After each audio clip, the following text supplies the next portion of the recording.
Been a bear on gold since it was north of 5,000 for a downside move to basically sub 4,000 we've now achieved. I still think based on the chart that there might be one final flush down to about the 3,500 level. Wedge patterns, they start to contract, squeezing price between, which starts to build the explosive ability for gold. Now, this is where you can be a shorter term bear, but really longer term mega bull on gold. The government spending, the lack of fiscal control, all of these things play into much, much further upside. You did have a certain amount of money exiting Bitcoin and rotating into gold. How much of this recent volatility you think had to do with the recent reignition of the war on Iran, the ceasefire being over, renewed attacks from the U.S., and oil going back from high 60s, low 70s to now $81 a barrel? The biggest risk for oil is that the price up on oil causes inflation, which eventually causes a recession. And that is the killer. That's the one. When we start to hear that word recession and we see growth slow, when we see jobless claims start to spike. Gareth, let's take a look at gold now. Because of the threat of higher interest rates this year, several institutions have been lowering their forecasts on gold. The Bank of America has downgraded its 2026 average gold price forecast by 14% to $4,360 an ounce. Right now, we're at $4,000. Gold's been trading around $4,000 for quite a few days now, and it's been having difficulty breaking below and maintaining above 4,000. And anyway, I'll get your take on gold and why it's been having trouble moving around $4,000, and ultimately whether or not you agree with some large banks' forecasts that we should be downgrading our outlook for gold given the potential for higher interest rates this year. Yeah, so I think that, in general, I agree that the crazy forecasts for year end are ludicrous, right? I mean, I've been a bear on gold since it was north of 5,000 for a downside move to basically sub 4,000, which we've now achieved. I still think based on the chart that there might be one final flush down to about the 3,500 level, but basically anything below 4,000, I'm starting to look at it very attractively as a buy. And part of that goes along with the thesis of if I'm not a believer that there's going to be any rate hikes, or if at all, maybe one, then I think then that is starting to make the bull case for gold to start to push up. Now, on a technical basis, when we look at the chart, we have this beautiful wedge pattern, right? So you can see, amazing. For the full interview, check the original video link in the description below. July 18th, 2026. On the David Lynn channel, Gareth Soloway shared an important warning for gold and silver investors. At the time of this interview, gold traded around $4,017.51, while silver held near $55.90, as investors closely watched Federal Reserve policy, rising U.S. debt, central bank gold buying, and growing geopolitical tensions. Despite several banks lowering their gold forecasts, Gareth believes the market may be approaching a major turning point. Here's why every precious metals investor should pay attention. How this high starts the formation of the low, low, low, low, and low. And sure enough, where are we? We're right at that same support level, which is holding. It is holding as of now. One of the things to keep in mind is wedge patterns. They start to contract, squeezing price between, which starts to build the explosive ability for gold. Now, the explosive question mark here is which way does it go, right? Does it break to the downside or does it explode out to the upside? Right now, based on a few different metrics, it's telling me there's more of a chance of one final flush out down to this level around 3,500 right here. Notice this is the peak from all of these high pivots right along here. And so if we get one flush out there, I think that's where we bottom out. And then looking towards later this decade, over the next couple of years, I think gold is headed much, much higher. And so, this is where you can be a shorter term bear, but really longer term mega bull on gold. The government spending, the lack of fiscal control, all of these things play into much, much further upside over the next few years, even though it's washing out a lot of the weak hands in this drawdown. What happened to the markets earlier last year and late last year and earlier this year? gold peaked around the beginning of the year. Bitcoin peaked around the beginning of last year. Several tech stocks I mentioned are down. That's not to say there's been a lot of momentum and squeezing in other areas in the markets, like semiconductors we talked about earlier in the year. But it looks like a lot of the asset classes that had a huge run into 2024, into 2025, slowed down late last year and into this year. Was there a pivotal change that happened in the beginning of the year that we should address? I mean, besides the war in Iran, which obviously changed the calculus for rates. But other than that, what else happened? So I think a couple things. So number one, the run on gold, where we had this next phase of the bull run from October all the way into January, that coincided with Bitcoin topping. So if we remember, and we can quickly look at the Bitcoin chart here, I'm sure we'll go into it in more depth in a little while. But Bitcoin topped back in October, right? And so you did have a certain amount of money exiting Bitcoin and rotating into gold. And I think that's part of the reason. And you could very clearly see this drop on gold, on Bitcoin, all the way into basically the end of January, early February, coincided perfectly with the incredible rally in people chasing gold that topped out in late January, early February, right? From that point on, Bitcoin has gone down further, but it hasn't gone down with the same velocity, and so has gold. And I think a lot of that is because money was rotating out into the semiconductor trade. I mean, think about it from this perspective, is that people that rushed into gold in this run from basically 4,000 to 5,600, they were get rich quick investors. They weren't investors that had been in gold for 10 years and were just buying a little bit more. They were get rich quick, right? Bitcoin players in general, if you're in crypto, you're expecting, oh, I have an altcoin, where's my 100x? Well, guess what? You could make 5x or 10x in semiconductors from October last year into mid this year, right? We saw those incredible runs. And so I think it was a combination here. And the question I would say is, if the semiconductor trade tops, and we've already seen it start to top, does some of this money come back to Bitcoin? And does some of it come back to gold? And I think there's a real case to be made later this year that I do think, as the stock market comes down, which has been the hot play, I think some of this money does rotate back into Bitcoin and gold. And so even if we don't get that flush down to 3,500, I think gold, again, has a lot of positivity into year end. Okay. Well, let's talk about Bitcoin then. Right now, 63,000. And similar to gold, it's been trading range bound here. Is this a bottoming pattern for you, Gareth? It is. It is, at least in the near term. And listen, a bottoming pattern can fail if you ever take out this low here, which is the head of an inverse head and shoulders. It's a bullish pattern in technical analysis. Then it would negate the pattern. But until then, shoulder, head, shoulder. I like the fact that if we look at Bitcoin, how has Bitcoin performed versus gold, silver, and the stock market over the last week or two? It's actually outperformed. So I'm taking those as breadcrumbs telling me, okay, there's something going on here. There's rotation of capital back into Bitcoin in the near term. And maybe we're due for a run up to about the 71, 72,000 level. And that's actually what the target would be, the calculated target of this inverse head and shoulders. So I am bullish on Bitcoin here, at least in the near term. If it ever takes out the 58,000 level to the downside, then I would have to flip back to being bearish for a move down to 50,000. But right now, this is a very bullish pattern on Bitcoin. Okay. Let's end on key levels for the asset classes that we're talking about. So S&P 500, what are we looking at here for the next key levels, Gareth?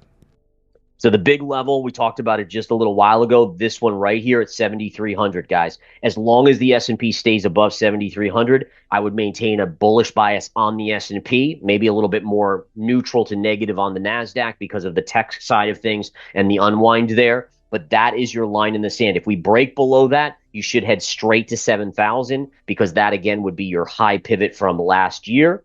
And again, if that breaks, we could be looking at as big of a move down as 6,300 and maybe below. But let's start with that 7,300 being the key level. Which one do you want to do next?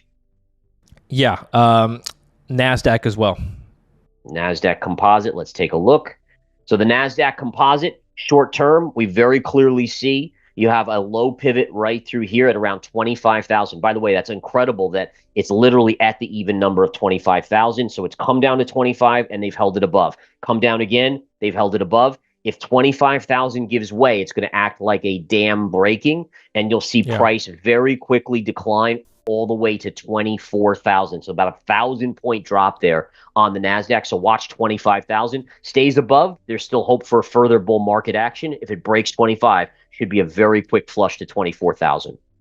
We've already talked about oil. Let's skip that. My questions for gold and Bitcoin. Similarly, what would happen if the floor that they're forming right now is broken? So for gold, that's 4,000, and for Bitcoin, that's 60,000.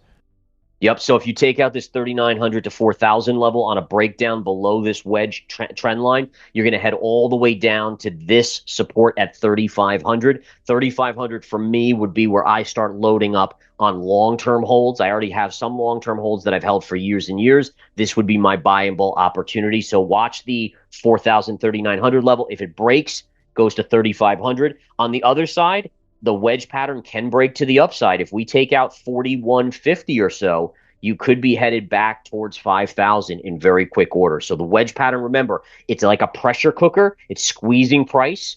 If it breaks one way or the other, you're going to get a big move in that direction. Well, what are we waiting for right now, though, Gareth? What is a turning point in the market for you for this year, for the remainder of 2026? Wow. So if we go back to the S&P 500, one of the things I'm watching is this, right? So the S&P honestly has held up much, much better than the NASDAQ. Gareth Soloway believes gold could see one final pullback toward $3,500 if the $3,900 to $4,000 support zone breaks. However, he says this would likely be a major long-term buying opportunity, not the end of the bull market. If gold instead breaks above $4,150, he expects a strong rally could quickly push prices back toward $5,000. His long-term bullish outlook is driven by rising government debt, massive fiscal spending, inflation risks, and continued central bank demand for gold. He also believes money has been rotating from Bitcoin to gold and later into technology stocks, but expects capital to return to gold and Bitcoin if stock markets weaken. Although the discussion focused mainly on gold, the same macroeconomic forces could also support silver during the next precious metals rally. Garrett's core message is simple. Don't let short-term volatility distract you from the long-term opportunity. Recently, and the reason of that is simply that the S&P has 500 stocks, so it's much more diversified than the NASDAQ 100, for instance, which is very concentrated in the semiconductor trade. But one thing I will say is there's this parallel that we even talked about literally months ago when we did multiple interviews ago. We were watching this parallel, and we came up to the high end of it. It's parallel to these lows going back to the COVID low, and we broke above it. We broke out. The S&P broke out. There's no doubt about it. I remember talking about it with you.